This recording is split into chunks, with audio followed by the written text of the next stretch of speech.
আসসালামু আলাইকুম ওয়া রাহমাতুল্লাহ। প্রিয় দর্শক, পবিত্র রমজান মাসের সবচেয়ে মর্যাদাপূর্ণ ও বরকতময় রাত হল লাইলাতুল কদর। এই রাতের মর্যাদা এত বেশি যে আল্লাহ তাআলা কোরআনে একটি পূর্ণ সূরা নাজিল করেছেন এই রাতকে কেন্দ্র করে। এই রাত হাজার মাসের চেয়েও উত্তম। এই রাতে রহমত, মাগফিরাত ও অগণিত বরকত নাজিল হয়। তাই প্রত্যেক মুমিন এই রাতটি পাওয়ার জন্য আন্তরিকভাবে ইবাদত বন্দেগীতে লিপ্ত থাকে। আজ আমরা জানব লাইলাতুল কদরের মর্যাদা ও বরকত সম্পর্কে কোরআনের 10টি গুরুত্বপূর্ণ আয়াত। তাহলে চলুন শুরু করা যাক। লাইলাতুল কদরে কোরআন নাজিল হয়েছে। ইন্না আনজালনাহু ফি লাইলাতিল কদর। বাংলা অর্থ, নিশ্চয়ই আমি এটি নাজিল করেছি লাইলাতুল কদরে। সমগ্র মানব জাতির জন্য সবচেয়ে বড় হিদায়াত কুরআন নাজিল হয়েছে এই রাতে। এটাই এই রাতের সবচেয়ে বড় মর্যাদা। যে রাতে আল্লাহর কালাম নাজিল হয়েছে, সেই রাত কতটা মহিমান্বিত হতে পারে তা কল্পনাও করা যায় না। কদর রাতের মর্যাদা অসীম। ওয়ামা আদরাকা মা লাইলাতুল কদর। আর তুমি কি জানো লাইলাতুল কদর কি? এই প্রশ্নের মাধ্যমে বোঝানো হচ্ছে এই রাতের মর্যাদা এত বিশাল যে তা ভাষায় প্রকাশ করা সম্ভব নয়। আমরা শুধু চেষ্টা করতে পারি এই রাতের গুরুত্ব বোঝার। হাজার মাসের চেয়েও উত্তম। লাইলাতুল কদরি খায়রুম মিন আলফি শাহর। বাংলা অর্থ, লাইলাতুল কদর হাজার মাসের চেয়ে উত্তম। ব্যাখ্যা: হাজার মাস মানে ৮৩ বছরের বেশি। একটি রাতের ইবাদত ৮৩ বছরের ইবাদতের চেয়ে ভালো। এটা আল্লাহর অসীম দয়া যে তিনি আমাদের এমন একটি রাত দিয়েছেন, যে এই রাত পায় এবং কাজে লাগায় সে অসাধারণ সৌভাগ্যবান। ফেরেশতারা অবতরণ। তানাজ্জালুল মালাইকাতু ওয়ার রূহু ফীহা বিইযনি রাব্বিহিম মিন কুল্লি আমর। বঙ্গানুবাদ: এই রাতে ফেরেশতারা এবং রূহ অর্থাৎ জিবরাইল আলাইহিস সালাম অবতরণ করেন তাদের রবের অনুমতিক্রমে প্রতিটি কাজে।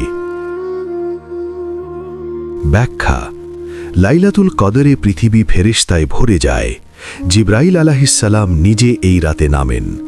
এই রাতে অসংখ্য ফেরেশতা আল্লাহর রহমত ও বরকত নিয়ে পৃথিবীতে নেমে আসে। শান্তি ও রহমতের রাত। সালামুন হিয়া হাত্তা মাতলাইল ফাজর। বাংলা অর্থ, শান্তিময় সেই রাত ফজরের সূচনা পর্যন্ত। ব্যাখ্যা: এই রাত পূর্ণ শান্তি, রহমত এবং নিরাপত্তায় ভরপুর থাকে। বরকতপূর্ণ রাত।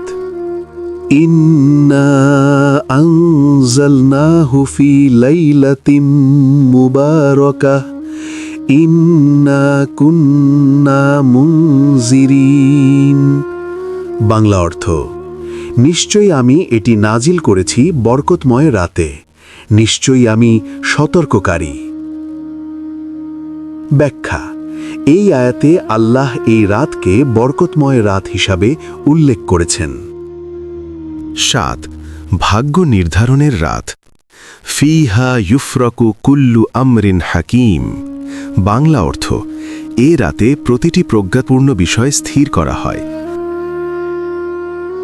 ব্যাখ্যা: এই রাতে মানুষের ভাগ্য ও গুরুত্বপূর্ণ বিষয় আল্লাহর পক্ষ থেকে নির্ধারিত হয়।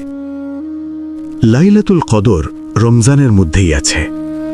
শাহরু রমাদান আল্লাযী উনজিলা ফীহিল কুরআনু হুদাল লিন-নাসি ওয়া বায়িনাতিম মিনাল হুদা ওয়াল ফুরকান। বাংলা অর্থ, রমজান মাস যাতে কোরআন নাজিল করা হয়েছে মানুষের জন্য হিদায়াত এবং সৎ পথের সুস্পষ্ট নিদর্শন ও সত্য মিথ্যার পার্থক্যকারী হিসেবে। ব্যাখ্যা: লাইলাতুল কদর রমজানের মধ্যেই আছে, বিশেষ করে শেষ দশকে। তাই রমজানের শেষ 10 রাত খুব গুরুত্বপূর্ণ। প্রতিটি বিজোড় রাতে এই রাত খোঁজা উচিত। যে খোঁজে সে পায়। 9 আল্লাহর রহমত। রহমাতাম মির রব্বিকা ইন্নাহু হুয়াস সামিউল আলিম। বাংলা অর্থ, তোমার রবের কাছ থেকে রহমত হিসাবে, নিশ্চয়ই তিনি সর্বশ্রোতা সর্বজ্ঞ। ব্যাখ্যা: লাইলাতুল কদর মূলত আল্লাহর বিশেষ রহমত ও অনুগ্রহের একটি নিদর্শন। রাতের ইবাদতে আল্লাহর নৈকট্য লাভ করা যায়। ইন্না রব্বাকা ইয়ালামু আন্নাকা তাকুমু আদনা মিন সুলুসাইল লাইলি ওয়া নিসফাহু ওয়া সুলুসাহু ওয়া তাইফাতুম মিনাল্লাযীনা মা'আকা ওয়াল্লাহু ইউকদ্দিরুল লাইলা ওয়ান নাহারা। বাংলা অর্থ, নিশ্চয়ই তোমার রব জানেন যে তুমি দাঁড়িয়ে থাকো রাতের প্রায় 2/3, অর্ধেক এবং 1/3, এবং তোমার সাথে একদল লোকও, আর আল্লাহ রাত ও দিনের পরিমাণ নির্ধারণ করেন। ব্যাখ্যা: রাতের ইবাদত আল্লাহর খুব প্রিয়। লাইলাতুল কদরের রাত জেগে ইবাদত করা সবচেয়ে বড় সৌভাগ্য। যে এই রাতে ঘুমিয়ে কাটায় সে বিরাট সুযোগ হাতছাড়া করে। তাই রমজানের শেষ দশকে রাত জাগার চেষ্টা করা উচিত। আল্লাহ আমাদের সবাইকে লাইলাতুল কদর পাওয়ার এবং এই রাতে ইবাদত করার তৌফিক দান করুন, যেন আমরা এই রাতের পূর্ণ বরকত লাভ করতে পারি এবং আমাদের সব গুনাহ মাফ হয়ে যায়। আমিন।